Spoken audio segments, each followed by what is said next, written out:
àwọn bàbá wa mọ́ni àwọn bàbá wa mọ̀ọ̀yàn wọ́n lọ wọ́n bọ̀ nínú òwe wa pé iṣu atẹnumọ́ràn kì í jóná o. ó dé wá fún Kaftan TV Yorùbá pẹ̀lú ètò àtàrà níkànnì Kaftan TV Yorùbá ká ṣàlàyé ní ìkànnì Kaftan TV Yorùbá. ètò yóò máa wá sójú mọ́ màwòrán yẹn lẹ́ẹ̀mẹ́ta lọ́sẹ̀ láàrin agogo 12 ọ̀sán sí aago 1 ọ̀sán ní gbogbo ọjọ́ ajé Monday, ọjọ́rú Wednesday àti ọjọ́ ẹtì Friday pẹ̀lú ọmọ yẹn Adejoke Bakare ká ṣàlàyé níbi tí a tún máa pẹ̀ pẹ̀lú àwọn onírúurú ohun tó ń ṣẹlẹ̀ láwùjọ wa fún ìgbádùn yẹn. fún àlàyé ẹ kàn sí wa lórí ká ṣàlàyé àlàyé ní bàbá ọ̀rọ̀. àtúntẹ́ ní olè ní ọjọ́ Wednesday Ọjọ́rú ọjọ́ àánú máa bá gbogbo wa gbé. Àánú ti wá wa rí ká má sọ pé tó ti máa wá wa rí ó ti wá wa rí ó dẹ̀ máa bá wa gbé. Tá bá sọ nípa ènìyàn anẹ́nìyàn àbìdí yànyàn àti bọ́ sórí ètò lónìí náà nìyẹn nítorí pé gbogbo ènìyàn ló nílò sùúrù àtijọba àtàràlú gbogbo àlá ní sùúrù àtọlọ́jà àti kíni àtàwọn tá à ń bá wọn rajà àtàwọn tá à ń wọ mọ́tò àtàwọn kẹ̀kẹ́ náà pẹ́pù. Adejoke Bakare lórúkọ tèmi. Mo kí n káàbọ̀ lẹ́ẹ̀kan sórí ètò Ká Ṣàlàyé títò ní ẹ máa wò pé ta ló fẹ́ bá mi sọ̀rọ̀ lénìí ẹ kí wọn pé ẹ kújọ́ mẹ́ta. Ọláìdé Olúwaṣeun Ewì náà ló sọ wípé ẹ kú dédé àsìkò yìí ní gbogbo ibi tẹ́ ti ń wo amóhùnmáwòrán Kaftan TV. ẹ mọ̀ wò pé ó ti pẹ́ tẹ́ ti rójú arábìnrin yìí lórí ètò iṣẹ́ náà ni òun ò jẹ́ kí ẹ fi bẹ́ẹ̀ rí ojú àmọ́ a tún ti padà dé sórí ètò náà nù kẹ máa gbádùn wa bẹ̀tí mo ń gbádùn wa lórí ètò Ká Ṣàlàyé lọ́sọ̀ọ̀sẹ̀. wọ́n ní iṣẹ́ ló sọ ọmọ nù bí ó kò àbí o iṣẹ́ náà ni o ọ̀rọ̀ wàhálà yín ọ̀nà bá kàkiri. ẹlòmíì ò mọ ní àwàhálà ara rẹ̀ àti tọmọ ẹ̀ ló ń bá kí. àwọn ẹ̀ máa hàn ṣe sọ bẹ́ẹ̀ ni wọ́n sọ bẹ́ẹ̀ wàhálà yín náà ló bá kàkiri gbogbo ẹ lè jọra wọn kó lè dùn kó lè ní gbọ́ngbọ́n nínú a kì í pé ẹ kú palẹ̀mọ́ ọdún. abáwaláyé lágbára Ọlọ́run. bákan náà là ń kẹ́yìn ara lé náà pé a kú ìmúra sílẹ̀ ọdún kérésìmesì àti ayọ̀ ọdún tuntun àti ń kí yín náà láti orí iléeṣẹ́ Kaftan TV bákan náà lórí ètò Ká Ṣàlàyé náà àtúnkìyín lẹ́ẹ̀kan sí i. ẹgbẹ́ gbogbo ní ọ̀sẹ̀ tó kọjá mo ṣàdúrà kan mo ní gbogbo rere tá à ń béèrè fún bóyá láti January tí ò ti tẹ̀ wá lọ kí ọdún yìí tó parí December 31st ìpè máa tẹ̀ wá lọ́wọ́. ààrẹ náà rèé ti arábìnrin sójà wa tí kọ́pà tó ní pé ọmọbìnrin ohun tó ṣe mí wà lára rẹ̀ irú ọmọ tí mo fẹ́ ó ń bẹ lára rẹ̀. ìwọ lè sọ̀rọ̀ dòdòdó tó wù mí kí n já nínú ọgbà ìfẹ́ àmọ́ kí wá ní ohun tó wá ṣẹlẹ̀ a rí wípé ní bí láàrin ọ̀sẹ̀ yìí náà ni òun ni fọ́nrán àwòrán kan gba orí ìtàkùn ayélujára níbi tí àgùnbánirọ̀ ọmọkùnrin kan tó ti sọ wípé mo nífẹ̀ẹ́ rẹ̀ wá fẹ́ mi jẹ́yàwó mi jáyà mi tó sì jẹ́ wípé òṣìṣẹ́ ológun ni ọmọbìnrin tó kẹnu ìfẹ́ sí tó sì fún ní òrùka ìfẹ́. a rí wípé inú àwọn méjèèjì jọ dùn. inú aráàlú gan dùn. inú àwọn aráàlú gan dùn kódà gbogbo àwọn tó dúró síbẹ̀ inú wọn dùn. àwa gan lórí ètò ṣùgbọ́n inú àwọn àjọ ológun ò dùn torí wọ́n sọ wípé ó tako àlàkalẹ̀ òfin tó gbé iṣẹ́ ológun ilẹ̀ Nàìjíríà dúró. wọ́n ní ó ti ṣiṣẹ́ tako ó ti gbé ìgbésẹ̀ tako code and conduct of the Nigerian Army. so wọ́n sì sọ wípé wọ́n ti fi sínú àtìmọ́lé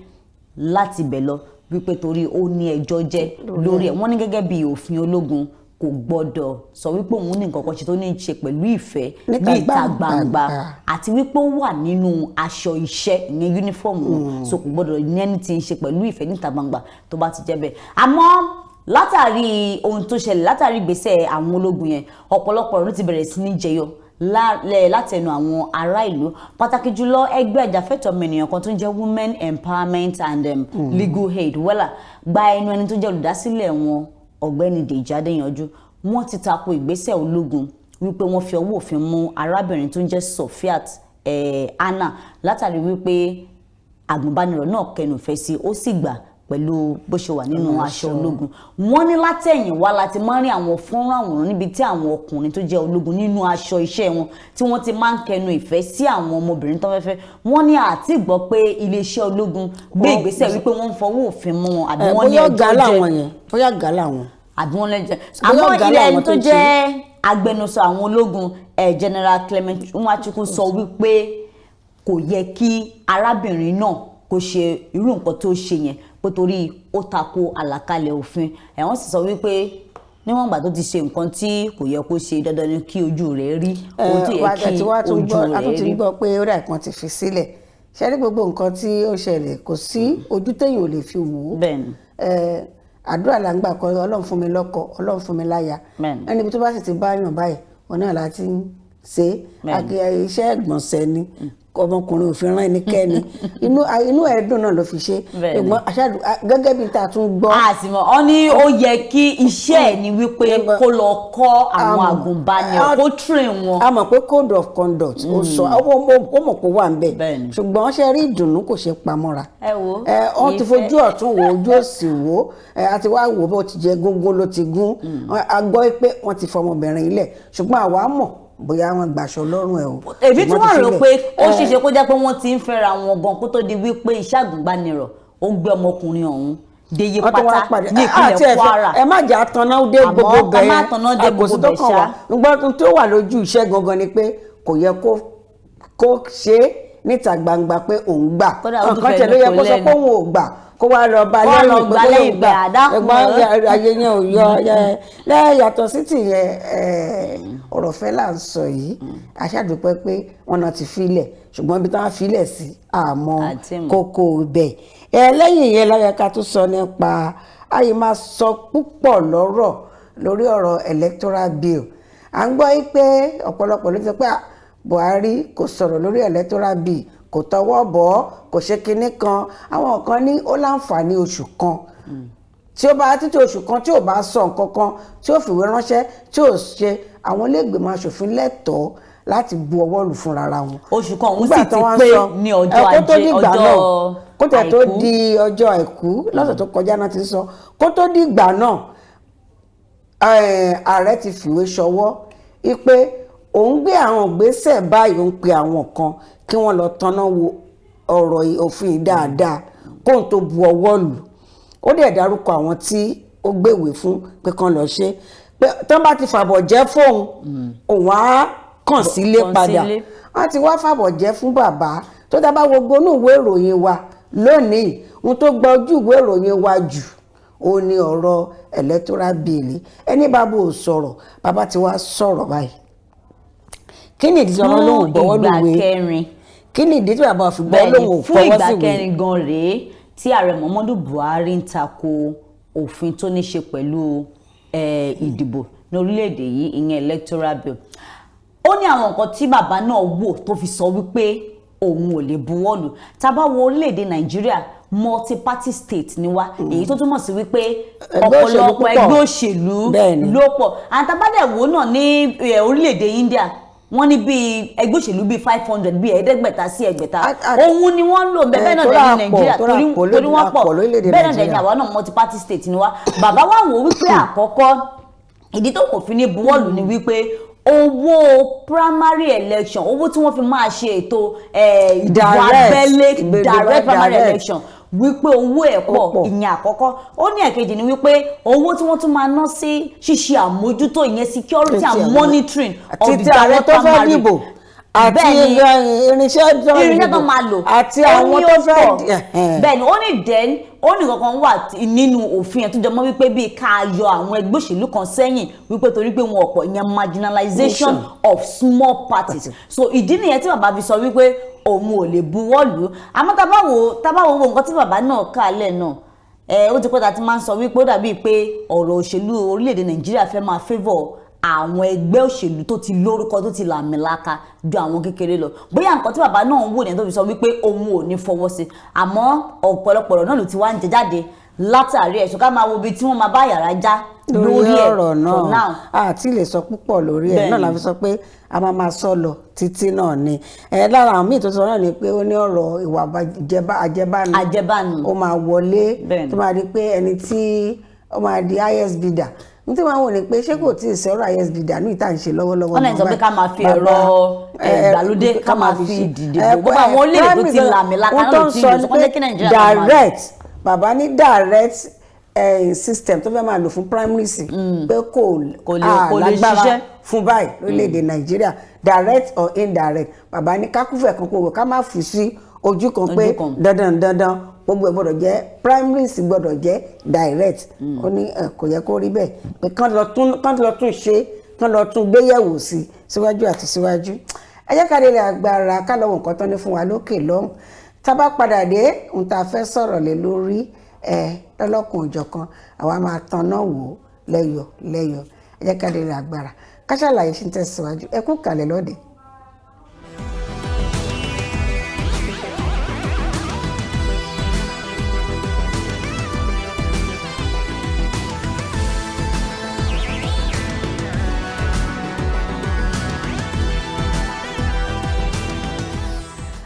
ẹ káàbọ̀ padà sórí ètò Ká Sálàyé níbi tá a dé yìí òun láti fẹ́ gba orí àwọn tá a fẹ́ lọ sí ìrìn àjò tàbá fẹ́ wọlé nàbá fẹ́ jáde ní ti ọdún tí ó wà lóde yìí arábìnrin tó jẹ́ general manager corporate affairs ìyẹn tó ti fan Ẹ̀rẹ̀àtà Yakub ó ní pé kò gbowó wa ká fọkàn balẹ̀ ìrìn àjò wa lọ́wọ́ tá a wà lórí ètò ààbò ní o safety security and otherwise. wọ́n ti ní gbogbo àwọn tó jẹ́ wípé kẹ́ ẹ tó rìnrìn àjò ẹ máa ń kọ́kọ́ lọ ṣèṣòro ọjọ́ 14 pé kí bàálù yín mọ̀já ẹ máa ń ṣèṣòro pé kéètò ààbò ṣàwà lórí yín wọ́n ní ẹ nídìí kẹ́ ẹ ṣèṣòro ẹ nídìí kẹ́ ẹ gbàdúrà rárá o wọ́n ní kẹ́ ṣáà páàkì báàgì yín kẹ́ sì máa bọ̀ wá sí gbogbo àwọn kẹ́ páàkì gbogbo ẹrù ẹ ṣáà di gbogbo ẹrù ẹ di gbàdàgbọ̀n yín ẹ bá mọ̀ wípé ẹ fẹ́ rìnrìn àjò jáde kó Nàìjíríà láti lọ ṣe ayẹyẹ ọdún tó wà ń ta wípé ẹ ṣáà di gbàdàgbọ̀n yín pé gbogbo ètò pátápátá ló ti tò láti rí dájú wípé ààbò tó péye ó wà ní orí àwọn ènìyàn àmọ́ nígbà tí ó ń sọ bẹ́ẹ̀ tó ń fi àwọn èèyàn ní ọkàn balẹ̀ pé gbogbo àwọn tó bá fẹ́ rìnrìn àjò pé ààbò ti wà ńlẹ̀ wọ́n ní kí àwọn èèyàn náà rí dájú wípé wọ́n ran ìjọba lọ́wọ́ láti ṣe gbogbo ohun tó bá yẹ kí wọ́n ṣe àkọ́kọ́ wọ́n ní ẹni tó wà máa rìnrìn àjò kó rí wípé òun ti tètè dé pápákọ̀ òfurufú láti ṣe gbogbo ohun tó bá yẹ kí wọ́n ṣe ó nígbà kan náà tá a ti sọ̀rọ̀ lórí ètò yìí tí àjọ fan tí wọ́n ti sọ wípé at least ó kéré jù wákàtí 3 ẹ ti gbọ́dọ̀ dé níbi wákàtí 3 ṣáájú ìgbà tẹ́ fẹ́ gbé tí bàálù yín fẹ́ gbéra wípé kẹ́ ẹ lè ṣe gbogbo ohun tó yẹ kẹ́ ẹ ṣe kí ẹ má bàa miss flight yín torí ohun tọ́pọ̀lọpọ̀ àwọn arìnrìnàjò máa ń sọ ni wípé wọ́n dá mi dúró ní pápákọ̀ òfurufú wọn ò tètè dá mi lóhùn wọ́n ń fi nǹkan kan delay mi òun ló jẹ́ kí flight mi kí n miss ẹ̀ wọ́n wá arábìnrin Ẹ̀rẹ̀àtà Yakubu yìí wá sọ wípé kí àwọn èèyàn máa tètè dé sí pápákọ̀ òfurufú gbogbo àwọn arìnrìnàjò láti rí dájú wípé wọ́n ṣe gbogbo ohun tó bá yẹ kí wọ́n ṣe kí àkókò tí bàálù wọn fẹ́ gbéra kí ó tó pé àkọ́kọ́ wọ́n ní pé kí wọ́n rí dájú wípé gbogbo òfin tó ní ṣe pẹ̀lú ọ̀rọ̀ COVID-19 láfikún náà fìyẹn sí bẹ́ẹ̀ ni pátápátá ni kí wọ́n bẹ́ẹ̀ ni wọ́n máa sọ wípé ìjọba ràn wọ́n lọ́wọ́ àwọn náà gbọ́dọ̀ ràn wọ́n lọ́wọ́ ìjọba ti sọ wípé àwọn fún wọn lọ́kàn balẹ̀ pé gbogbo ètò ló ti tò lórí ètò ààbò ṣùgbọ́n gbogbo àwọn tó bá fẹ́ rìnrìn àjò náà wọ́n gbọ́dọ̀ rí pé gbogbo ohun tó bá ní ṣe pẹ̀lú ọ̀rọ̀ COVID-19 wọ́n gbọ́dọ̀ pamọ́ wọ́n ní abẹ́rẹ́ tó bá yẹ kí wọ́n gbà kí wọ́n ti gbà wọ́n ní PCR test tó ṣe kókó wọ́n gbọ́dọ̀ ṣe ayédèrú kọ́ kì í ṣe àwọn tó lọ ń san owó ó máa níbi tó ti yẹ kó gbà bẹ́ẹ̀ ni pé wọ́n gbọ́dọ̀ ṣe dẹ̀ wọ́n ní gbogbo wa ìbòmú àwọn tó bá fẹ́ rìnrìn àjò ó ṣe pàtàkì ó ṣe kókó kó má débi pé mo gbàgbé ìbòmú mi sílé òun ni mo fi miss flight mi wọ́n ní kí ẹ má ṣẹlẹ̀ so lọ́rọ̀ kan ṣá ètò ààbò ti tò gbogbo ètò tó yẹ kíjọba ṣe ìyẹn àjọ fan sọ wípé ó ti wà ńlẹ̀ fún àwọn arìnrìnàjò ṣùgbọ́n káwọn náà ṣe gbogbo tó bá yẹ kí wọ́n ṣe ọ̀dọ̀ tiwọn kọ́ṣàyè tiwọn ìjọba ti ṣàyè tiẹ̀ ẹ̀wọ́n dà pé láfikún tó tún sọ náà ní ó ní ṣe pẹ̀lú ipe à ń fúnra ẹni ní rìbá àtiwọ́ tó fúnyàn àtiwọ́ tán fún ẹni ọwọ́ òsìnkún òfin tó bá ti bà yín. káwọn èèyàn dẹ̀ máa gbàgbé social distancing pé ẹ má lè múra yín òfin COVID-19 ṣùgbọ́n tí ọ̀rọ̀ à ń fúnra wọn ní rìbá bóyá wọ pásẹ́njà ló fún òṣìṣẹ́ ni àbóṣìṣẹ́ ni ó béèrè gbogbo yín pátápátá ohun tó máa ṣàfihàn ojú yín lórí pé ó ti wà ń bẹ̀ torí náà ni pé àtẹni tó ṣiṣẹ́ àtẹni tó rìnrìn àjò ẹ̀yin náà pa mọ́ra ẹ pa kìtì mọ́jà ẹ ti jẹ́ ká gbìyànjú ká sòótọ́ ọ̀rọ̀ rẹ́lẹ̀ Nàìjíríà ká mọ̀ pé káyé orúkọ tí wọ́n sọ wá ká sọ fún wọn pé orúkọ yẹn àjẹmọ́ ká mú kúrò àjẹjápé sáyà ká mú kúrò ilé náà ló tún lẹ́yìn tó tún fẹ́ ra pẹ́ tó jọ òun rà tó fẹ́ pẹ̀ kẹ́lù tó lórílẹ̀‐èdè Nàìjíríà kò síbi tí à ń fi ọ̀rọ̀ àjẹbánu tá a lè fi láì sọ pé kò sí lórílẹ̀‐èdè Nàìjíríà gbogbo ní ibi gbogbo ní mo ló dífá fún security tó ń gba báàgì ẹnu géètì náà fi sí o nítorí pé kán ṣàkọ̀wé mo wọlé mo sign aago tí mo wọlé ẹni tó wá wọlé ó bá gbé báàgì lọ sínú ọ́fíìsì ṣíṣe security ni ara àwọn àjẹbánu náà ni. torí ó mọ̀ wípé ẹni tó ń bá gbé báàgì aṣọ wọn kú dúró fóònù. òun náà ni ara àwọn ó tiẹ̀ máa ń la gbogbo ẹ̀ mọ́lẹ̀ lórí ètò ó dà ara àjẹbánu náà ni ló wá jífá fún ti èyí tí iléeṣẹ́ tó rí sí ọ̀rọ̀ ìrìn àjò wọléwọ̀de lórílẹ̀‐èdè Nàìjíríà Nigeria Immigration Service pẹ̀lú tinú ṣùgbọ́n ọ̀rọ̀ abẹ́nú èyí tí bàbá wa ẹni tó jẹ́ minister fún minister of interior ìyẹn bàbá wa ọ̀gbẹ́ni Rauf Arẹ́gbẹ́ṣọlá wọ́n ti dá kinní kan sílẹ̀ báyìí pa ìwé ìrìn àjò yín ó ti yàtọ̀ sí ti ó ti wà nípele kẹta báyìí wàbí. bẹ́ẹ̀ni wọ́n ní báyìí ìjọba ti sọ ohun gbogbo di orí ayélujára wọ́n ti digitalize ẹni tó bá mọ̀ wípé òun fẹ́ rìnrìn àjò òun dẹ̀ fẹ́ gba ìwé ìrìn àjò tó ń jẹ́ passport wọ́n ní kán lọ ṣe ìforúkọsílẹ̀ àti gbogbo tó bá bẹ ṣe lórí international passport ẹ mọ̀ bí wọ́n pé bóyá torí bàbá yànnà náà lẹ́ẹ̀kan nígbà tó máa parí ọ̀rọ̀ ó yànnà náà. so wọ́n ní wọ́n ti fi gbogbo ẹ̀ sórí ayélujára ẹ lọ máa ṣe ìforúkọsílẹ̀ gbogbo ohun tó bá yẹ kẹ́ ẹ ṣe gbogbo document tó bá yẹ kí wọ́n kó wá gbogbo everything wá ṣe wọ́n ní wọ́n ti digitalize kan lọ máa ṣe lórí ayélujára wọ́n ní kí ẹnikẹ́ni má lọ máa fún àwọn òṣìṣẹ́ iléeṣẹ́ tó ń rí sí ìrìn àjò láti máa lọ fún wọn ní owó bí owó rìbá tá à ń sọ láti máa lọ ti owó kan bọ̀ wọ́n lọ́wọ́ àbí wípé gẹ́gẹ́ bí bàbá òun tẹ̀ ṣe sọ wọ́n ní stop patronizing tout ìyẹn àwọn ọmọ gọ̀fẹ́ àwọn tinúlé náà lọ́lọ́mọ gọ̀fẹ́ síta sọmọ gọ̀fẹ́ ló ń ṣaṣojú wọn alàgbàgbà wọn náà máa gbowó. wọ́n ní ká dẹ́kun ṣíṣe bẹ́ẹ̀ kó gbogbo tẹ́ bá fẹ́ ṣe tó bá ti jọ mọ́ gbígba ìwé ìrìn àjò tó ń jẹ́ international passport pé kán lọ máa ṣe lórí ayélujára wọ́n ní ìdí sì ni wípé yóò dí ìwà à ń fúnra ẹni ní rìbá ìwà pé ìwà bí àjẹbánu owó ẹ̀yìn àjẹbánu àti wípé ká máa ṣe ayédèrú wọ́n pè kankan ní forging ayédèrú ìwé ìrìn àjò wọ́n ló pọ̀ níta so wọ́n ní wípé ilé máa dín gbogbo ẹ̀ kù wọ́n ní ibi kan ṣoṣo tí ẹ ti máa fojú rinjú pẹ̀lú àwọn òṣìṣẹ́ immigration service àbí àwọn òṣìṣẹ́ tó ní ṣe pẹ̀lú ti abẹ́nú interior òun nígbà tí a bá fẹ́ ṣe biometrics yín àti bó tẹ bá fẹ́ tó bá ní àwọn nǹkan kan míì tó tún ní ṣe láti béèrè lọ́wọ́ yín direct tí ò ní ṣe pẹ̀lú tayélujára ìgbà yẹn nìkan ló máa ní ṣe àti wípé tẹ bá fẹ́ sanwó ìgbà yẹn lẹ máa nílò àti tún fojú rinjú pẹ̀lú wọn tí ìjọba ò bá béèrè lórí ayélujára wípé kẹ́ ẹ ṣe online payment wọ́n ní ṣùgbọ́n tó bá ti tako gbogbo nǹkan báyẹn wọ́n ní kí ẹ yé lọ fún àwọn ènìyàn lówó then wọ́n ní pé issue online digitalization of this passport of a thing wọ́n ní wọ́n ti adopt láti 2007 àkọ́kọ́ láti fi òpin sí gbígba rìbá èkejì láti fòpin sí ṣíṣe ayédèrú ìwé ìrìn àjò ṣùgbọ́n wọ́n sọ pé ó jẹ́ nǹkan tí ó sì ń bu ó mú ìjọba kan minú látàrí wípé ọ̀pọ̀lọpọ̀ rìpọ́ọ̀tù ni àwọn máa ń gbà àwọn èèyàn máa wá ń fi ẹjọ́ àwọn òṣìṣẹ́ wọn sùn àwọn ìjọba so bàbá ọ̀gbẹ́ni Rauf Arẹ́gbẹ́ṣọlá sọ wípé ọ̀pọ̀lọpọ̀ àwọn èèyàn náà ló ti mọ̀ wípé orí ayélujára ló yẹ kán ti ṣe kínní ó ní ṣùgbọ́n wọ́n ń pè kankan ní wait and get passport òun ẹlòmíì máa ń fẹ́ ṣe ìyẹn mo fi ní kó lò pé international passport nígbà tí wọ́n bá wá di wípé wọ́n wá lù wọ́n ní jìbìtì tán wọ́n sì wá máa sáré padà wá bájọba wípé yẹn àwọn òṣìṣẹ́ yín wọ́n lù wá ní jìbìtì wọ́n gbàyè báyìí wọ́n gbàyè báyìí ó ní then òṣìṣẹ́ tí ajé ìwà àbàjẹ́ yẹn bá ṣí mọ́ lórí tí wọ́n bá wá fẹ́ ẹjọ́ ẹ̀sùn wípé ó gba owó kan tí yóò tọ́ lọ́wọ́ ẹni tó fẹ́ ṣe ìwé ìrìnnà international passport wọ́n ní ìjìyà ń bẹ fún irú àwọn ẹni bẹ́ẹ̀ àti wípé gbogbo ẹni tí mọ̀ wípé ó yẹ kẹ́ lọ ṣe lórí ìtàkùn ayélujára tí ẹ ṣe tẹ́wọ́ lọ ń kówó yín fún àwọn èèyàn wípé wait and get ọ̀gbẹ́ni Rauf Arẹ́gbẹ́ṣọlá tó jẹ́ mínísítà fún ọ̀rọ̀ abẹ́rẹ́ ti sọ wípé ó ní there is nowhere in the world bóyá sọ nìyẹn ó ní kò sí ibì kankan ní àgbáyé tẹ́tí fẹ́ ṣe international passport tó máa jẹ́ pé wait and get ó ní kankan tó máa ń pè ní express ìgbà tẹ́mi náà fẹ́ ṣe tèmi wọ́n ní express tó bá jẹ́ express ní iye báyìí ni tó bá jẹ́ pé nǹkan tí ó máa tó bí ọ̀sẹ̀ méjì ọ̀sẹ̀ mẹ́ta iye báyìí ni bàbá náà sọ wípé kò sí nǹkan tó ń jẹ́ express àbí wait and get o ó ní láàrin ọ̀sẹ̀ mẹ́fà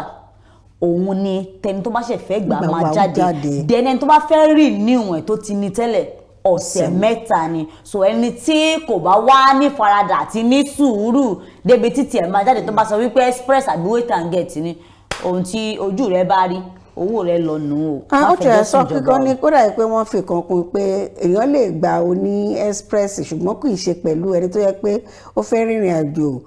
ìjọ tó bá fẹ́ gbé rìnrìn àjò àbí òṣèlú fẹ́ gbà kíní kan pé àwọn kan wà yẹ pé pàjáwìrì ló máa ń jẹ́ tó yẹ pé pàjáwìrì yẹn àwọn náà mọ̀ pé pàjáwìrì ni ṣùgbọ́n ó máa ní ìlànà tí wọ́n máa tọ̀ ó máa ní àwọn pàjáwìrì tó bá ti di ọ̀rọ̀ ní pàjáwìrì tó dẹ́ pé ní pàjáwìrì gbogbo yẹn náà ló máa rí pé pàjáwìrì ni kò dàbí kí ṣe pé ẹni tó fẹ́ lọ kàwé lókè òkun àbẹ́ni tó fẹ́ lọ kí ọmọ ẹ̀ tó bímọ àbẹ́ni tó fẹ́ lọ ṣe kọ́ọ̀sì bóyá ní admission sí iléèwé kan lókè ìyẹn ò ṣe pàjáwìrì àwọn kò tẹ́ pé ó ní í ṣe pẹ̀lú pàjáwìrì bóyá ó ní í ṣe pẹ̀lú ọ̀rọ̀ life and death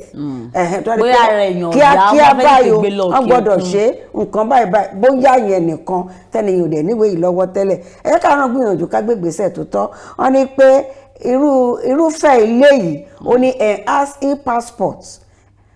ó tún jẹ́ ìpele tó dára tó gòkè ju biometric lọ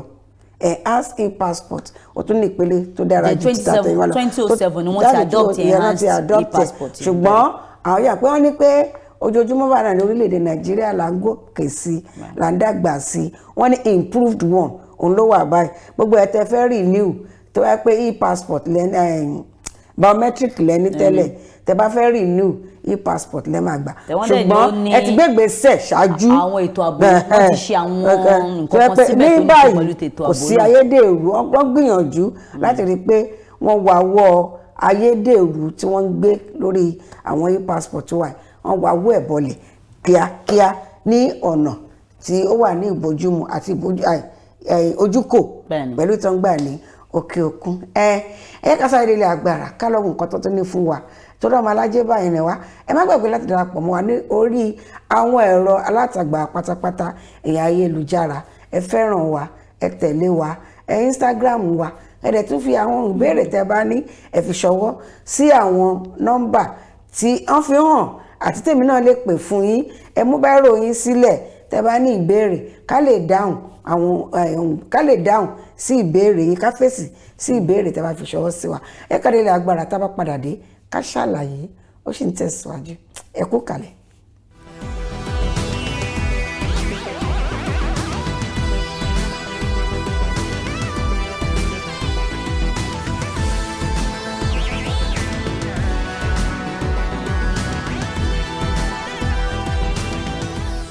ní báyìí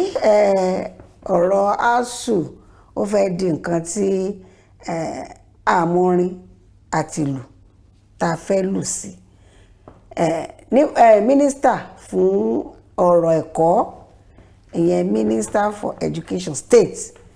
ó ti sọ̀rọ̀ yẹ gbígbà kankan béèrè pé labour nìkan ló ń dáhùn labour nìkan náà ṣèpàdé fún ààrí state education ààrí federal education ní báyìí wọ́n ti sọ̀rọ̀ kí lọ́rọ̀ tán sọ wọn láwọn ò ní àǹfààní kò sí owó tó láti dáhùn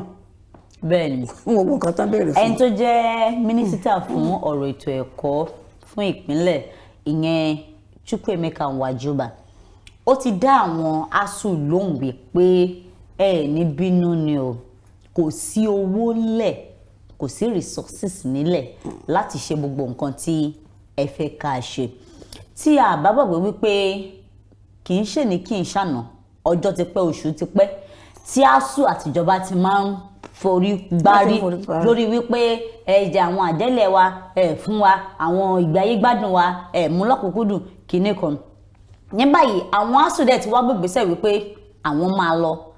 fún ìyanṣẹ́lódì tí a bá gbàgbé ní ọjọ́ 15 oṣù kọkànlá ọdún yìí òun ni ASUU fún ìjọba àpapọ̀ ní gbèdéke ọ̀sẹ̀ 3 láti rí wípé gbogbo ohun tí àdéhùn tí wọ́n jọ ní kí wọ́n rí wípé wọ́n múṣẹ àjẹ́bẹ̀ àwọn máa gùn lé ìyanṣẹ́lódì. Wọ́n sọ wípé gbogbo àwọn nǹkan tí wọ́n látàrí wípé ìjọba ṣe ìlérí láti ṣe gbogbo nǹkan tí àwọn fẹ́ ṣe fáwọn ló jẹ́ kí àwọn wáwọ́ ìyanṣẹ́lódì bolẹ̀ ìyẹn ní oṣù 12 ọdún tó kọjá ṣùgbọ́n láti ìgbà náà gbogbo nǹkan tí wọ́n expect pé kí ìjọba ṣe ìjọba ò ti ṣe ìgbà tó wá di on the 15 November ọdún yìí ni wọ́n sọ wípé àwọn fún ìjọba ní ọ̀sẹ̀ 3. wọ́n bẹ̀rẹ̀ lọ́n the 15 on the 14 náà fún wọn lọ sọ jáde wípé àwọn fún ìjọba ní ọ̀sẹ̀ 3. a máa bẹ̀rẹ̀ látọ̀ the 15 tíjọba ò bá ṣe. Àmọ́ Chukwuemeka Nwajioba ti wá sọ wípé kì í ṣe wípé ohun ìjọba láti má ṣe gbogbo nǹkan tí ASUU ń fẹ́ wọ́n ní ṣùgbọ́n owó ò tówó nílẹ̀ gbogbo nǹkan tó yẹ káwọn fi ṣe kò tí ì tó. Wọ́n ní àwọn mọ̀ wípé iṣẹ́ kan náà ni àwọn àti àwọn olùkọ́ fásitì ń ṣe èyí tó ní ṣe pẹ̀lú láti fún àwọn ògo orílẹ̀-èdè Nàìjíríà ní ẹ̀kọ́ tó yè kooro fún àwọn olórí orílẹ̀-èdè ní ọ̀la. Wọ́n ní ṣùgbọ́n nígbà tí ó bá sí agbára kò sí nǹkan tí àwọn fẹ́ ṣe. Wọ́n wá ní wípé kò kan dandan kí àwọn olùkọ́ yìí máa yanṣẹ́lódì kó tó di wípé wọ́n máa fi ẹ̀hónú wọn hàn. Wọ́n ní nǹkan tí àwọn lè jókòó yí tábìlì pò sọ ni kì í ṣe pé gbogbo ìgbà náà ni ìyanṣẹ́lódì. Wọ́n ní ìjọba àpapọ̀ mọ ẹ̀tọ́ àwọn ọmọ tó yẹ kí àwọn ṣe fún àwọn olùkọ́ yìí gẹ́gẹ́ bí ọ̀rọ̀ tí ó ti ẹnu mínísítà yẹn jáde Chukwuemeka Nwajioba. Ó ní ìjọba knows the right thing to do bóyá sọ nìyẹn. Ó ní ìjọba mọ ohun tó yẹ kí wọ́n ṣe wọ́n mọ ẹ̀tọ́. Ó ní ṣùgbọ́n fún ní àsìkò táwa yìí kò tí ì sí agbára ẹ̀. Wọ́n wá níbẹ̀ kò kọ́ dandan kí àwọn òṣìṣẹ́ ASUU kí wọ́n máa yanṣẹ́lódì. Àti àbáwàgbé níbi tí àwọn ASUU ti ń ṣe tọ̀dọ̀ wọn dóò kì í ṣe gbogbo àwọn fásitì náà ni ó wà ní abẹ́ wọn fún ìyanṣẹ́lódì yẹn kò ń ṣe gbogbo wọn. Tábàwàgbé ní ọjọ́ ajé yìí òun náà ni fásitì ìpínlẹ̀ Plateau State University àwọn náà ti gbìyànjú lé ìyanṣẹ́lódì tọ̀dọ̀ wọn náà látàrí pé wọ́n ní ìjọba ìpínlẹ̀ náà wọn ò ṣe gbogbo nǹkan tí wọ́n ṣe. Tàbádẹ́wò nǹkan táwọn ilé náà ń jà fún ohun tí àwọn ẹgbẹ́ ASUU tí wọ́n ń jà fún náà ni kí ni nǹkan tí wọ́n ń jà fún ni wípé gbogbo àjẹ́lẹ̀ owó tí ìjọba ti jẹ wọ́n ní kí ó di mímú san. Ẹ̀kejì ni wípé there is something they call revitalization fund. Gbogbo owó yẹn ni wọ́n nídìí fún láti máa fi ṣe àwọn nǹkan tí ó bá tọ́ ní àwọn iléèwé náà wọ́n ní kí ìjọba san. Ẹ̀kẹta ni wípé wọ́n ní kí ìjọba gbé ìgbìmọ̀ kalẹ̀ tó máa ṣe àbẹ̀wò tí wọ́n pè ní visiting panel tó máa ṣe àbẹ̀wò sí àwọn fásitì láti máa mọ ohun tó ń jẹ wọ́n níyà láti máa mọ ohun tí wọ́n nílò kí wọ́n sì máa gbé ìgbésẹ̀ lórí ẹ̀. Wọ́n ní kí ìjọba ṣe yẹn. Ẹ̀kẹta ni wípé kí ìjọba fi ọwọ́ sí ohun tó ń jẹ́ University Transparency Accountability Solution dípò integrated payroll personnel information system tí ìjọba gbẹlẹ ìyẹn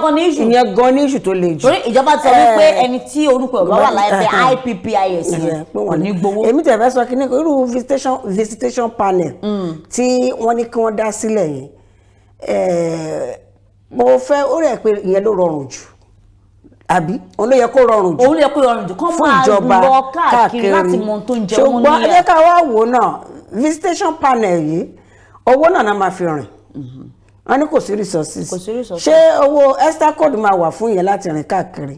ó máa wà tó bá fẹ́ lọ wọ́n ṣàgbé akún press lẹ́yìn àbọ̀nbàdé gbé press lẹ́yìn gbogbo wọn tán bá jọ lọ wọ́n á pe press ládùúgbò lẹ́yìn tó bá sọ tó bá sọ. wọn lè gbé bọ́ọ̀sì ládùúgbò ìjọba náà ló máa gbé bọ́ọ̀sì lẹ̀ fún wọn. wọ́n á pe press ládùúgbò tó bá sọ̀rọ̀ tán nulẹ̀ wọ́n wá yọjú sí wa ń tà pé ń báyìí la sọ nínú ilé o nǹkan báyìí la ṣe àkíyèsí ẹ̀ ní yunifásitì bíi ìta wá yìí gbogbo nǹkan yìí èmi rò pé kì í ṣe nǹkan tí ó yẹ kán máa ṣe fà á kájà lé lórí ó ti tójọ́ mẹ́ta kan tá a ti ń kọrin lówe lórí ọ̀rọ̀ àdáṣẹ́lẹ̀ ọ̀rọ̀ àdáṣẹ́lẹ̀ yìí ó ti fẹ́ di nǹkan tó ti wá ó wá ti di orin máa kọjá mi olùgbàlà kò sẹ́ni tí ò mọ orin yìí tàbí ìsáàmù tó wà nù pé olúwa lòṣù àgùntàn mi eléyìí ti kọjá ó ti kọjá orin yìí ó ti di ṣàtàyàn náà báyìí kì í ṣe orin yìí wípé wọ́n ti àwọn èèyàn ń sọ ní gbogbo ìgbà ni ó ti ibi tí àpẹẹrẹ tí mo fi ṣe nìyẹn. òun náà mo sọ wípé kì í ṣe ni kì í ṣàna ọjọ́ ti pẹ́ oṣù ti pẹ́ lórí ẹ̀ tí ASUU àtijọba ti máa ń forí gbá lórí ẹ̀. ó yẹ kí wọ́n fi òpin sí kinní yìí torí tó bá kọ̀ tán fòpin sí gbogbo ọmọ tó ń jáde náà lọ́gbọ́ ọjọ́ ọ̀la máa ń rò kọ́kọ́ ohun tó yẹ kó fòpin sí lórílẹ̀‐èdè Nàìjíríà yìí tó yẹ káwọn iléègbìmọ̀ aṣòfin kan mójútó púpọ̀ ó wà lórí ọ̀rọ̀ ètò ẹ̀kọ́ ọdọọdún náà ya bọ́jẹ́tì bó ní bọ́jẹ́tì education lọ́dọọdún a lè sọ kò tó ó dáa náà a ní ká ṣe eré kó dára ẹni táyé bá wò kó ṣe kó dára ò ẹni ayé tó bá ṣe rẹ́kọ̀dù abẹ́ rà á ṣe eré. òun náà ló dífá fún ti ọ̀rọ̀ a leader Islamic movement of Nigeria. Ti orúkọ Ibrahim Ezazaki bàbá yìí sọ̀rọ̀ ó ní Buhari ò lè sọ̀rọ̀ jáde ọ̀rọ̀ jáde lórí kíni. Ó ní Buhari ò lè sọ̀rọ̀ púpọ̀ lè kà á nínú pépà ní bí wọ́n bá kọ lẹ̀ ẹ ti mọ̀ pé iṣẹ́ ààrẹ wa náà ni wípé tó bá fẹ́ bá wa sọ̀rọ̀ ó máa kà á ni. Ó ní Buhari ò lè sọ ọ̀rọ̀ nítorí bá kọ lẹ̀ òun náà ló máa kà jáde àárín yẹn ó wà láàárín àwọn méjèèjì ó wà láàárín Buhari àtàwọn tó ń bá ṣèjọba àmọ́ bàbá yìí sọ wípé ọ̀run tó ibi tọ́rọ̀ wá wà ní pé ìgbà tí àwọn oníròyìn tí wọ́n fọ̀rọ̀ wá lẹ́nu wò wípé ṣé lóòótọ́ ni wípé bàbá náà ní fàákàjà kan àbí ìkùnsínú kan láàárín òun àti Buhari ó ní òun lóhun tòun kò hàn sóhun bóyá òun ní fàákàjà àbí ìkùnsínú kankan pẹ̀lú Buhari ó ní ṣùgbọ́n bóyá Buhari wà ní ó ní ṣùgbọ́n kì í ṣe ni tó ń sọ̀rọ̀ jáde débi tí èèyàn máa mọ̀ yàtọ̀ sílẹ̀ yìí ó wá sọ̀rọ̀ lórí oúnjẹ tí mínísítà fún ìròyìn àti àṣà ilẹ̀ wa Alhaji Lai Mohammed tó sọ bàbá náà sọ wípé 3.5 million naira ni àwọn fi ń fún Ezazaki àti ìyàwó rẹ̀ lóúnjẹ lóṣooṣù ẹ dákun bọ́ bá ń pa màálù fèèyàn náà lójoojúmọ́. ẹ̀wọ̀n pẹ́ ń bẹ́ẹ̀ ọpẹ́ ń bẹ lóṣooṣù náà pé ó ní 3.5 million naira monthly. ọpẹ́ ń bẹ monthly ọ̀rọ̀ yín ò yé mi. ọjọ́ kan bí 30 days àbí 29 days 3.5 million divided by 30 fóṣù kan kò tí ọ̀nà owó yìí ó wà ní oúnjẹ jẹnẹrétọ̀ iná ẹ̀rọ amúnáwá àlàáfíà ó wà gbogbo ẹ̀ náà papọ̀ sí 3.5 èèyàn méjì péré lóṣù kan bóyá. Alhaji Ezazaki ní òun àtìyàwó òun làwọn ń fìdí ara wọn o wípé Lai Mohammed borúkọ wọn ṣe lọ kọlọ ṣàánú wa lọ Lai lórúkọ wọn jẹ́ àwọn sọ pé Lai lára àwọn nǹkan ó ní òótọ́ ọ̀rọ̀ sí nínú nǹkan tí mínísítà fún ọ̀rọ̀ ìròyìn tí wọ́n sọ tó sọ ó ní kò sọ ti tọrọ níbẹ̀ bẹ́ẹ̀ ni ó nítorí pé tó fi kan omi táwọn mu fún ọdún 5 ó lé tóun àti arábìnrin tóun fi wà ní àhámọ́ pé àwọn làwọn mójútó gbogbo ẹ̀ àti tó fi kan iná owó ná wọ́n ń sanwó náà ibi tán wà ẹ̀rọ amúná jẹnẹrétọ̀ wọ́n rà ìyẹn ẹ̀rọ amúnáwá epo tí wọ́n fi ń tan ná tí wọ́n fi ń múná jáde wọ́n làwọn sanwó gbogbo so ọ̀rọ̀ sí bàbá Lai Mohammed wá sọ 3.5 million. àwọn àdìbò tẹ̀ jẹ́ pé ó yẹ kí wọ́n ṣe ẹ̀tọ́ yẹn fáwọn àwọn làwọn ń ṣe fúnra wọn bọ́n dẹ̀ ṣe wá ń sọ ìbò tẹ̀ jẹ́ pé kó wá ìlẹ́gà kò bófin mu láti sọ jáde ṣùgbọ́n òun wá ń sọ jáde báyìí fún ẹ̀rí àrídájú pé àwọn ibi tí owó ń wọ̀ pé àwọn ò mọ̀ bóyá ara bí àwọn tó ń náwó sí náà lélẹ̀ tí wọ́n fi lè mójútó ọ̀rọ̀ ilé ẹ̀kọ́ ọ̀rọ̀ ẹ̀kọ́ gbogbo bọ́jẹ̀tì wọ́n ń ṣe fáwọn kọ̀ọ̀kan ìtìlé ẹ̀kọ́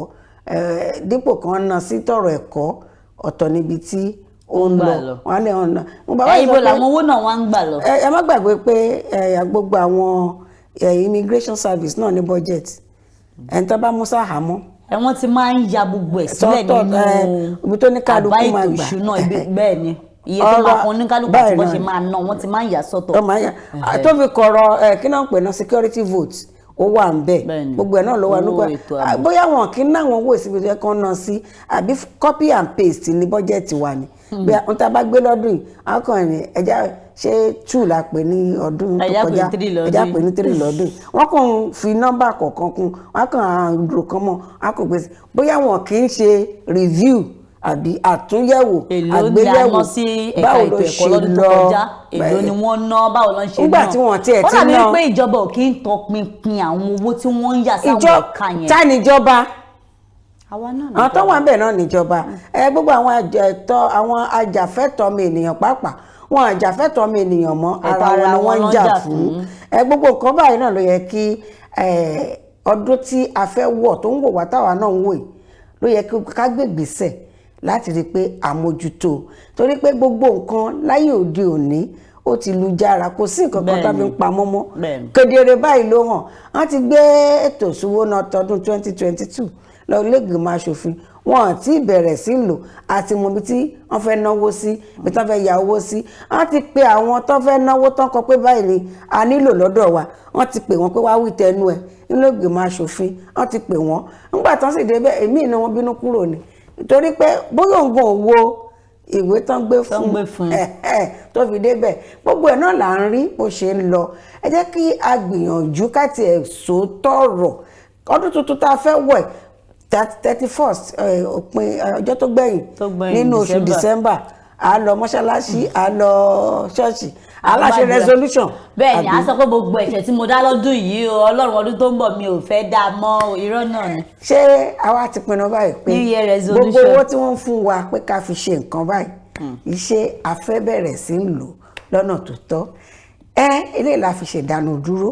ká fi wọ ilé agbára ká lọ mú tajé gbọ́ ká lọ mú tajé rò ẹ má gbàgbé darapọ̀ mọ́ wa lórí gbogbo ẹ̀rọ alátagbà wa pátápátá ìyẹn ayélujára ẹ bá mi pàdé lórí Instagram mi Bakare Adejoke Julian àti Ọláìdé mi Sekinat Ọláìdé R lórí Instagram. bẹ́ẹ̀ ni ẹ bá pàdé lórí Instagram ẹ fi ìbéèrè yín àbí ohun tẹ́ ẹ rí sọ lórí ètò tàṣẹ lónìí ẹ fi ṣọwọ́ síbẹ̀ ẹ lè fi ìbéèrè yín ṣọwọ́ sórí nọ́mbà yìí mo ní máa pè fún yín nọ́mbà náà ni 0905 701 2081 ṣe ẹ ti gẹ́tẹ̀ bẹ́ẹ̀ ó yẹ yín bẹ́ẹ̀ ni ẹ fi ṣọwọ́ síbẹ̀ tẹ́ bá ti fi ṣọwọ́ àmà pè fún yín àmà ìbéèrè yín àmà dá yín náà lórí ètò Ká Sálàyé lẹ́ẹ̀kan sí akínpé ẹkú kalẹ̀ abẹ́dẹ́rẹ́ agbára ohun tí a bá ní fún yín ẹ bá wò ó ẹ má yí kúrò ń bẹ́ẹ̀ o ẹkú kalẹ̀ lọ́dẹ̀. Ká Sálàyé, Ká Sálàyé fún wọn, Ká Sálàyé, Ká Sálàyé fún wọn. àwọn bàbá wa mọ́nimọ́ni àwọn bàbá wa mọ̀ọ̀yàn wọ́n lọ wọ́n bọ̀ nínú òwe wa pé iṣu atẹnumọ́ràn kì í jóná o. ó dé wá fún Kaftan TV Yorùbá pẹ̀lú ètò ètò àtàrà níkànnì Kaftan TV Yorùbá Ká Sálàyé Ká Sálàyé Ká Sálàyé ní ìkànnì Kaftan TV Yorùbá ètò yóò máa wá sójú mọ́ màwòrán yẹn lẹ́ẹ̀mẹ́ta lọ́sẹ̀ láàrin agogo 12 ọ̀sán sí aago 1 ọ̀sán ní gbogbo ọjọ́ ajé Monday Ọjọ́rú Wednesday àti ọjọ́ Ẹtì Friday pẹ̀lú ọmọ yẹn Adejoke Bakare Ká Sálàyé níbi tí a tún máa pẹ̀ pẹ̀lú àwọn onírúurú ohun tó ń ṣẹlẹ̀ láwùjọ wa fún ìgbádùn yẹn fún àlàyé ẹ kàn sí wa lórí Ká Sálàyé àlàyé ní bàbá ọ̀rọ̀. ẹ káàbọ̀ jàre sórí ètò Ká Sálàyé nípele tá a wà yìí àti fẹ́ pẹ̀kẹ́ lu ohun tó ń ṣẹlẹ̀ lórílẹ̀‐èdè Nàìjíríà síwájú sí i a ti ń sọ láti bí ọ̀sẹ̀ mélòó kan sẹ́yìn káyọ̀ pé láti bí inú oṣù kọkànlá òun la ti ń sọ ọ̀rọ̀ yìí kó tó wá tó di àkókò ìpele tó wà òun ni ọ̀rọ̀ àdáṣẹ́lẹ̀ wọ́n ní kí là ń pè léníyàn ènìyàn àbìdí yànyàn Ọlọ́run ọba nìkan lọ́ba tó ń ṣàdéhùn tí kò kí sọ pé òun ò sọ bẹ́ẹ̀ mọ́ àwọn èèyàn lè sọ ibi tá a sọ sí náà ni àgbàgbé ẹ̀ sí tábà tó ní ká tún wo nǹkan mi àmà wò pé káwọ́ ẹni bá rìn lókù o kò sí ọ̀rọ̀ mi ò rí mi ò sùn kárẹ́ ní bá rìn òun ló kù eléyìí la fi ń sọ nípa ọ̀rọ̀ ti àwọn olùkọ́ fásitì àti àwọn ìjọba wa tàbá láwọn ìjọba wa àfẹ́ sọ pé àwọn ìjọba tó wà lóde ṣùgbọ́n wàhálà tó ń fa kì í ṣòní ló ti ń bẹ̀rẹ̀ náà ti jọ ń fà bọ̀ wàhálà pé olùkọ́ ilé ìwé daṣẹ́lẹ̀ tó di pọ́nmọ́ ń dó lọ́dún kan tí wọ́n tán lọ léèwé ó ti wà tipẹ́tipẹ́ ó dà pé yẹ ká wá wójútùú sí 2022 là ń lọ yìí ẹni tí ìpínlẹ̀ jọ máa sọ̀rọ̀ lórí ẹ̀ tàjọ máa jíròrò tá máa ṣàlàyé lórí ẹ̀ òun ni Babátúndé Àkàndé ọ̀kan ṣoṣo àárín wa tá ń pè ní Jagaban Mogu lórí ètò Ká Sálàyé ẹ̀wọ̀n náà ti darapọ̀ mọ́ mi àjọwá yàgòdò ní àjọwá sọ̀rọ̀ ni ẹni pọ̀ ọ̀rọ̀ ẹ̀kọ́ lápapọ̀ kákó gbàbẹ̀ wọlé ká tó wá bọ́ sórí ọ̀rọ̀ àwọn olùkọ́ yunifásitì àti ti àwọn ìjọba wa àwọn tó ń darí wa ẹ̀ka kọ́ bẹ́ẹ̀ lọ ká ṣe àgbéyẹ̀wò ẹ̀ ní ráńpẹ́ ọ̀rọ̀ ẹ̀kọ́ lórílẹ̀‐èdè Nàìjíríà. Tá a bá ní ká wo ètò ẹ̀kọ́ lórílẹ̀‐èdè Nàìjíríà sí àwọn ìlú mi a rí i pé ètò ẹ̀kọ́ orílẹ̀‐èdè Nàìjíríà tọmọdé tàgbà tàwọn tó ń lọ sí tó yẹ pọ́n tiẹ̀ mọ́ tó yẹ pé àwọn tiẹ̀ lọ sílé ẹ̀kọ́ gan wọ́n sọ àwọn tó yẹ pé wọ́n tiẹ̀ lọ sí wọ́n mọ̀ pé ètò ẹ̀kọ́ orílẹ̀‐èdè Nàìjíríà yìí ó ń jó àjò rẹ̀yìn lójoojúmọ́ wọ́n fi sọ pé ètò ẹ̀kọ́ orílẹ̀‐èdè Nàìjíríà tí wọn bá tètè wá ojútùú sí i tí ọjọ́ iwájú rẹ̀ ẹsẹ̀ rẹ̀ mì torí àwọn tó yẹ pé a sọ pé wọ́n jẹ́ olórí orílẹ̀‐èdè aṣáájú tó bá ti jẹ́ pé ẹ̀kọ́ tí wọ́n ní tó bá ti mẹ́rẹ̀ tí ò fẹsẹ̀ múlẹ̀ kò dúró dáadáa tó àwọn náà wọ́n padà darí orílẹ̀‐èdè yìí tí wọ́n bá sì ń darí ẹ̀ ó yẹ pé inú kòtò nígbà tí èèyàn gbé nǹkan lọ sínú kòtò ni kí láàbọ̀ kòtò wọ́n dànù náà ni ó ló jẹ́ pé ètò ẹ̀kọ́ orílẹ̀‐èdè Nàìjíríà yìí ó ń fẹsẹ̀ kan bá pínlẹ́sì náà sì ló fà látàrí pé àwọn tó yẹ kán mójútó wọ́n fojú wò gẹ́gẹ́ bíi pé bóyá ẹ̀kọ́ kí ni wọ́n tó bá lè kà ní tó bá lè kà òkà bóyá ojú tán fi wò ó nù èmi ò bóyá ojú tán fi wò ó nù. tá a bá ní pé ojú tán fi wò ó ni àbí ojú tán fi wò ó náà àti lè sọ pé ká kó dànù púpọ̀ torí irúgbà táwa ń dàgbà tá à ń lọ ilé ẹ̀kọ́ àwọn láwọn nǹkan tí a máa ń gbọ́ ń gbà yẹn pé àwọn òyìnbó aláwọ̀ funfun tán fi ẹsẹ̀ wà mójú ọ̀nà ẹ̀kọ́ ọ̀nà ẹ̀kọ́ wọ́n fún wa ní ẹ̀kọ́ tó yè kooro nígbà yẹn tẹ́ bá gbọ́ pé olùkọ́ yín ń bọ̀ èmi ò dé bárú ẹ̀ irú àwa ńgbà táwa lọ léèwé èkó bóyá torí pé èkó la rẹ̀ ti kàwé tó bá pé máa fẹjọ́ ẹ̀sùn olùkọ́ ẹ̀ jìnnìjìnnì ti máa bá ọmọ tàbí kó tiẹ̀ wá gbọ́ pé olùkọ́ ẹ̀ kó gbẹ̀gbẹ́ lé yín kọjá ká má tẹ̀ sọ pé ó wá yà wọlé ojú tó fi ń wò tán bọ́n ṣe sọ fún wa ìtàn tá a bá ń lẹ̀ àwa náà ń wò pé ìbádẹ́ ẹ̀dùn ìbádẹ́ ẹ̀dá o àti pàápàá iléèwé ńgbà yẹn ó jẹ́ nǹkan ìwúrí nǹkan rọrùn torí ńgbà tá a wà iléèwé alákọ̀ọ́bẹ̀rẹ̀ ni o ti girama ni o inú wa máa ń dùn tá a bá fẹ́ lọ sí school tá a bá fẹ́ lọ ilé ẹ̀kọ́ torí kò sí pé tíṣà fòníkú fọ̀lá dìde kò sí ọ̀rọ̀ pé wọ́n daṣẹ́ lẹ̀ kò sọ̀rọ̀ pé wọ́n ń kí ọmọ mọ́lẹ̀ iléèwé primary àbí secondary wọ́n lù pa wọ́n ná lálùbami ẹ̀wà ìyẹn àwọn ẹlẹgbẹ́ wọn ni mò ń sọ kò sọ̀rọ̀ pé a fẹ́ lọ fún excursion kò sówó excursion àbí kò sí kinní kan gbogbo ẹ̀ ń lọ létòlétò ṣùgbọ́n pàtàkì ní wọ́n rẹ̀ gbà tí ojú tèmi ìgbà tá ìkan bẹ̀ sí dé. nǹkan tó ń pè ní tó wà níbi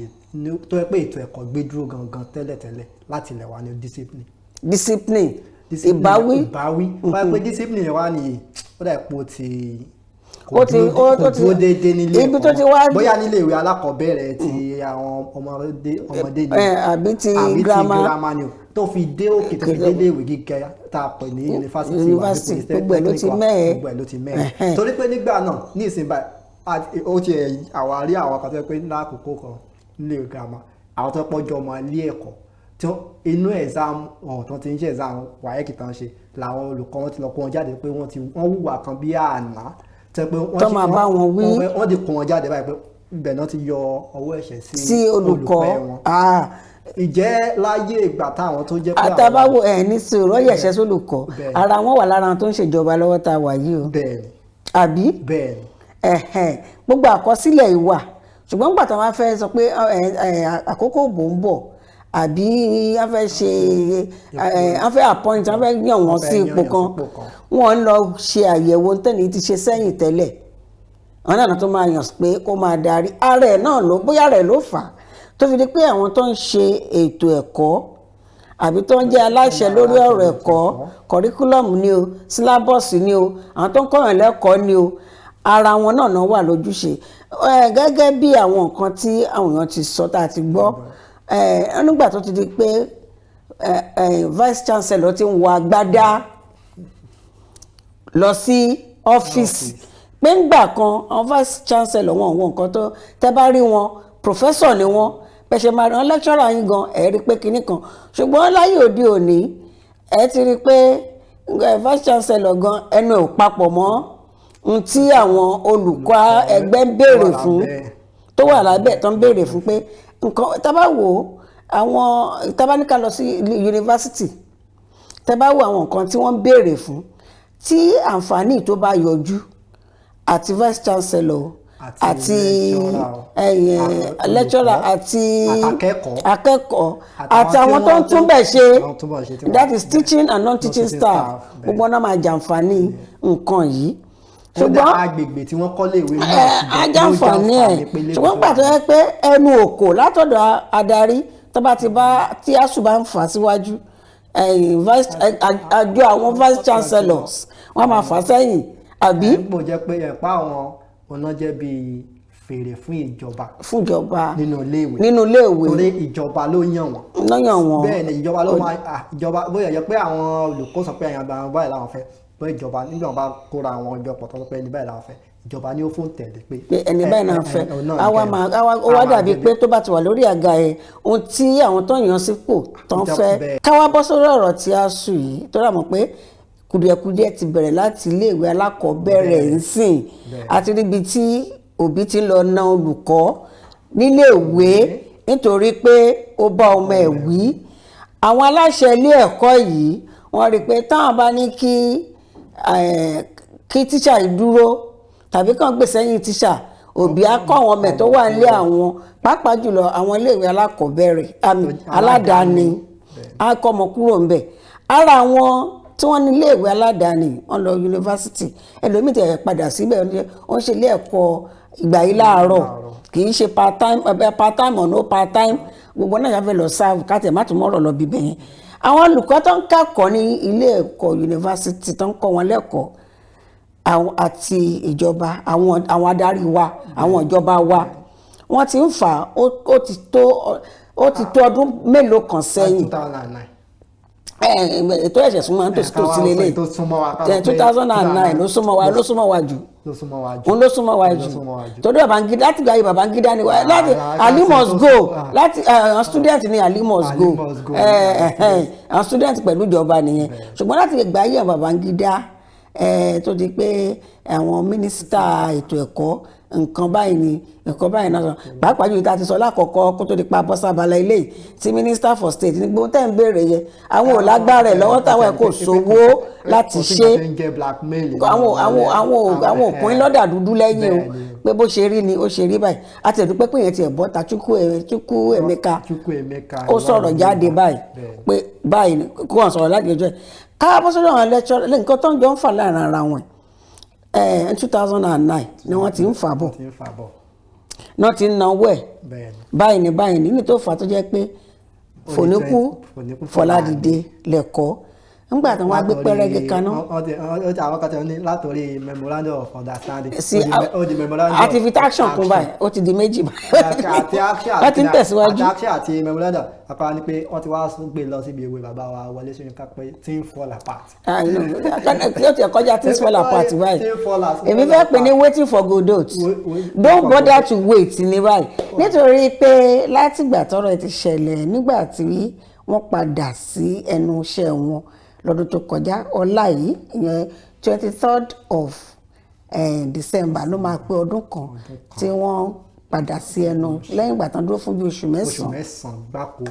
náà padà sẹ́nu iṣẹ́ pẹ̀lú àdéhùn pé báyìí la ṣe máa ṣe wọ́n tẹ́ béèrè fún ní sísẹ̀ǹtẹ̀lé òun la máa ṣe nígbà tó wọ́n ti ń fà á wọ́n ti ń jára wọn lẹ́ẹ̀kan náà wọ́n ti ń ọ̀gbẹ́ni tó sọ lánàá tó sọ ń jẹta o láàrin ara wọn ti ń sọ kò rí ẹ̀ tí ì dáhùn ẹ̀ dá wa lóhùn nígbà tó máa di ọjọ́ 14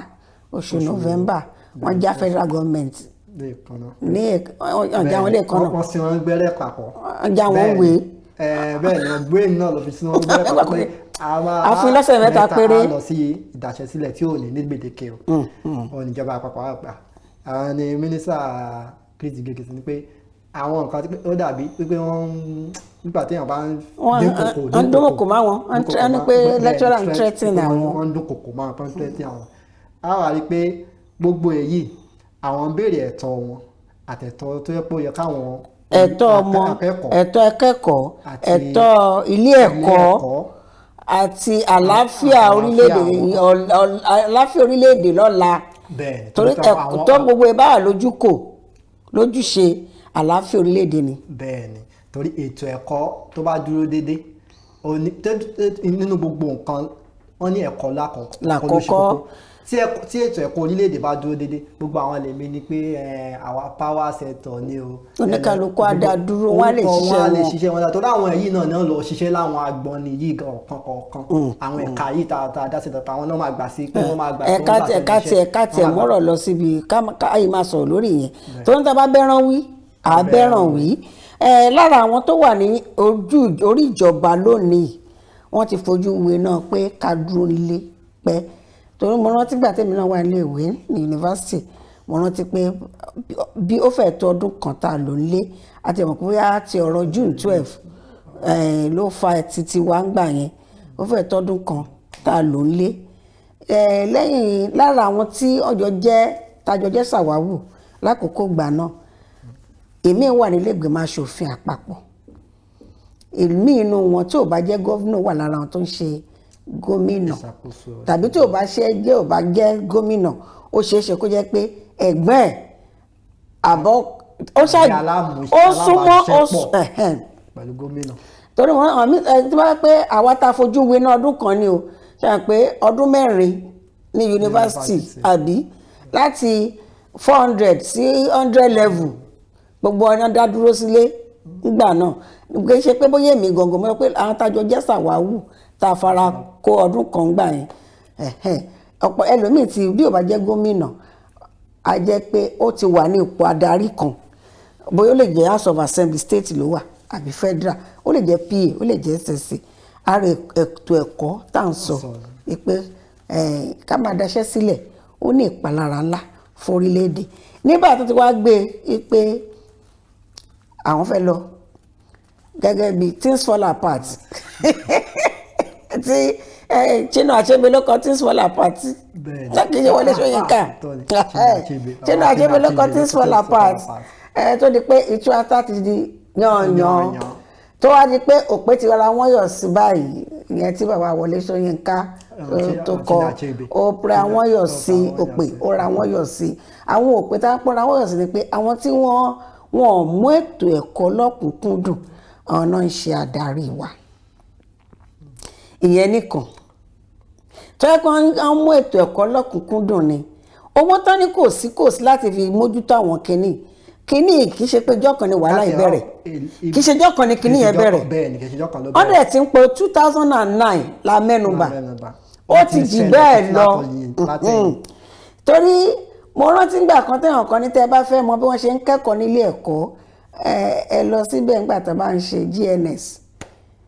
nígbà táwa tẹ̀ ṣe GNS à ń gbà yìí lẹ̀ fúnra wa working ni wọn dẹ̀ pín wa pé group A láàárọ̀ group B lọ́sàn-án gbogbo 100 level general studies àjọ máa ń ṣe pọ̀ ni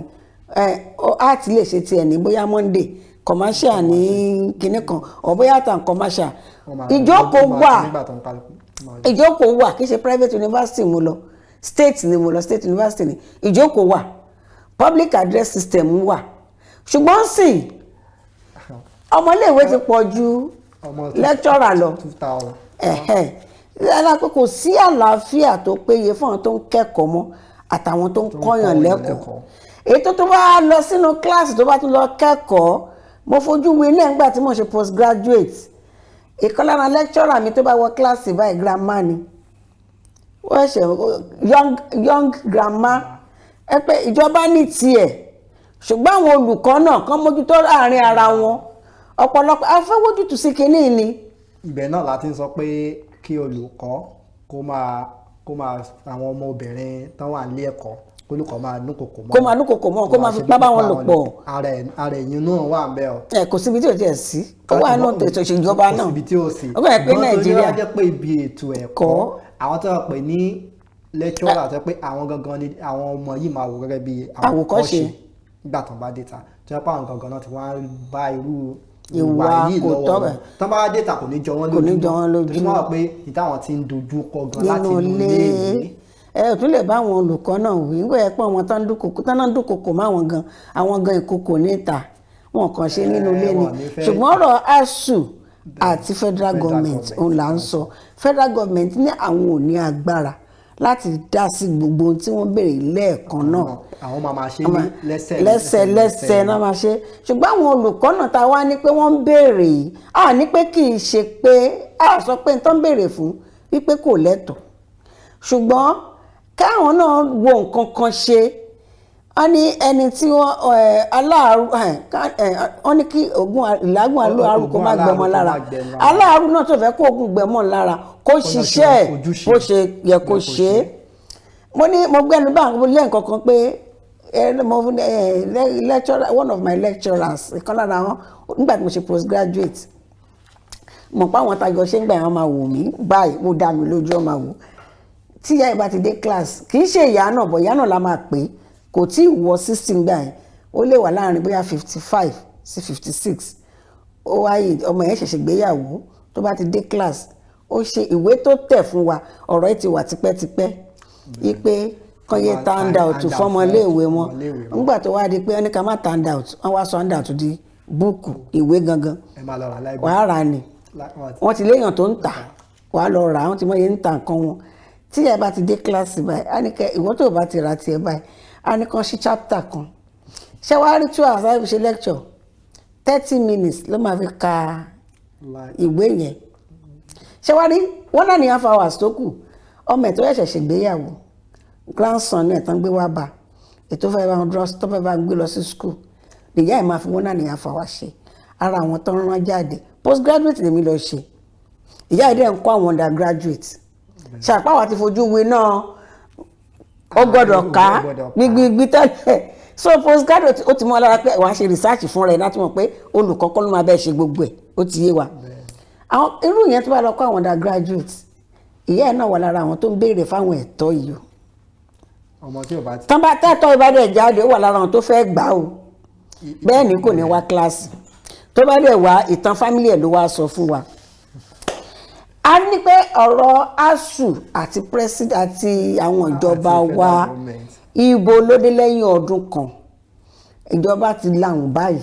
wípé àwọn ò lè bá gbogbo ẹ̀ lọ ṣùgbọ́n tó bá láwọn ò lè bá lọ ẹ̀yin tẹ̀ ń béèrè fún nǹkan yìí náà ǹjẹ́ ẹ̀yin ṣetán láti ṣiṣẹ́ yín lọ́kùnkúndùn irú àwa yìí sìn a lè bá ń gbé kínní pé dandan àwọn gbọ́dọ̀ dá yín lóhùn ni torí a rí pé ọ̀pọ̀lọpọ̀ bíi 40 ní gbogbo ọkọ ni gbogbo ọkọ ló ń ṣe bẹ́ẹ̀ o ṣùgbọ́n bíi 40% àwọn olùkọ́ yunifásitì iṣẹ́ ara wọn náà ń ṣe wọn ṣiṣẹ́ kí ọjọ́ ọ̀la ọmọ dààmú wọn dẹ̀ ṣiṣẹ́ pé owó tí ẹ̀tọ́ tá ń béèrè fún yìí o tàbá gbà káwọn fi ṣe. nínú nǹkan bíi 10 tí wọ́n ń béèrè ẹyọ kan níjọba dáhùn lọ́nà ìjọba dáhùn nínú ẹ̀ nínú ẹyọ kan tó ná dáhùn náà kò pé o ọ̀bẹ bá lẹ́sẹ̀ kò pé tó wà tẹ̀ sọ pé ó lè má jẹ́ pé látọ̀dọ̀ ìjọba tó yọ̀ǹda lọ́bẹ ti bá lẹ́sẹ̀ ìyẹn lè wà láàrin àwọn adarí yunifásitì àtàwọn tí wọ́n ní kán sanwó yìí ó lè jẹ́ bẹ́ẹ̀ náà ti yọ àyọsẹ́yìn tí wọ́n tó wá tì yòókù. torí àwọn ní iye táwọn sì gbà ìjọba ni wàá sọ pé àwọn ti bó ṣe rí lélẹ̀. ó dáná tí ẹ bá sọ báyìí pé. nínú àwọn ọjọ́ ìpàdé tí wọ́n á wò báyìí ṣebí lọ́dọọdún ó ní ìjọba àpapọ̀ tó ń yọ owó fẹ́rẹ̀ pọ̀ sílẹ̀ ìgbòlọ́ náà là ń sọ bolówó yìí lọ.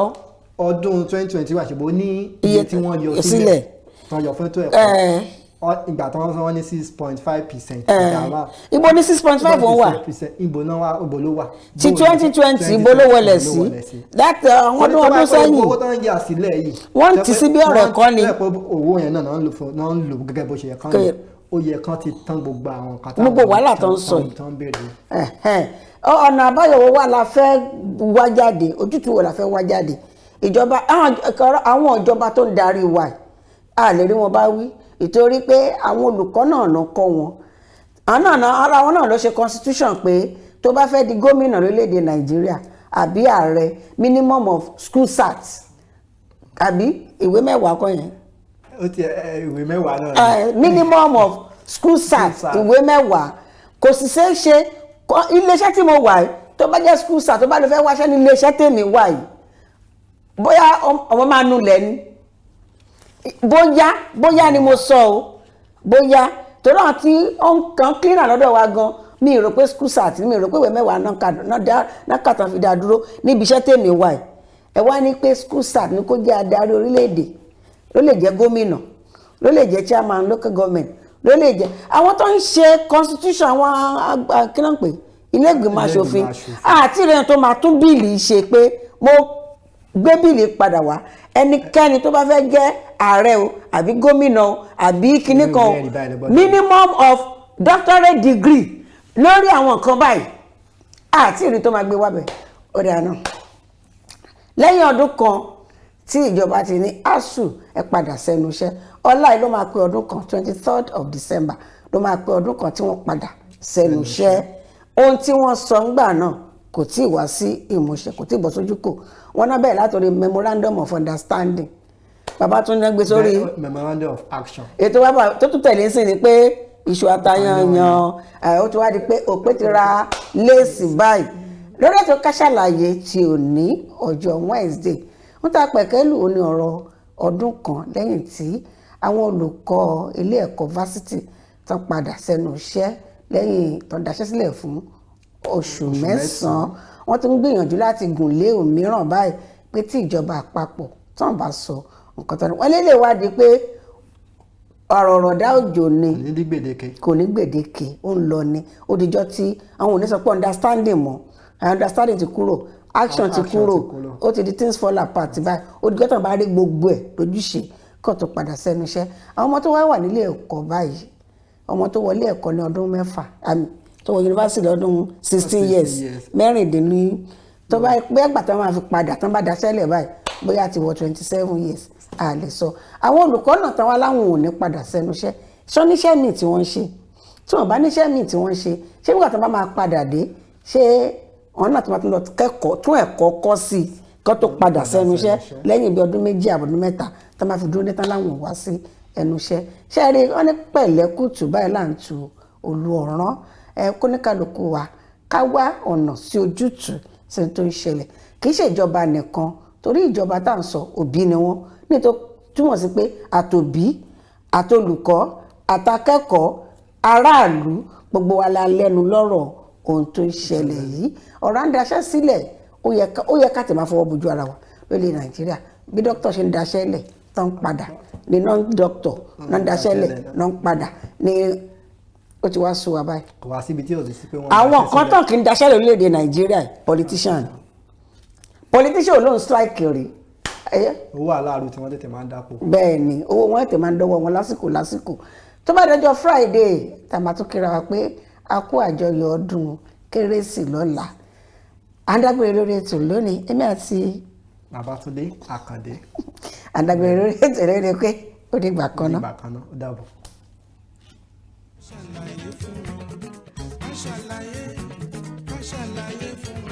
àwọn bàbá wa mọ́nímọ́ní àwọn bàbá wa mọ̀ọ̀yàn wọ́n lọ wọ́n bọ̀ nínú òwe wa pé iṣu atẹnumọ́ràn kì í jóná o. ó dé wá fún Kaftan TV Yorùbá pẹ̀lú ètò kan ètò àtàrà níkànnì Kaftan TV Yorùbá Ká Sálàyé ní ìkànnì Kaftan TV Yorùbá ètò yóò máa wá sójú mọ́ màwòrán yẹn lẹ́ẹ̀mẹ́ta lọ́sẹ̀ láàrin agogo 12 ọ̀sán sí aago 1 ọ̀sán ní gbogbo ọjọ́ ajé Monday ọjọ́rú Wednesday àti ọjọ́ ẹtì Friday pẹ̀lú ọmọ yẹn Adejoke Bakare Ká Sálàyé níbi tí a ti máa pẹ̀ pẹ̀lú àwọn onírúurú ohun tó ń ṣẹlẹ̀ láwùjọ wa fún ìgbádùn yẹn fún àlàyé ẹ kàn sí wa lórí Ká Sálàyé àlàyé ní bàbá ọ̀rọ̀.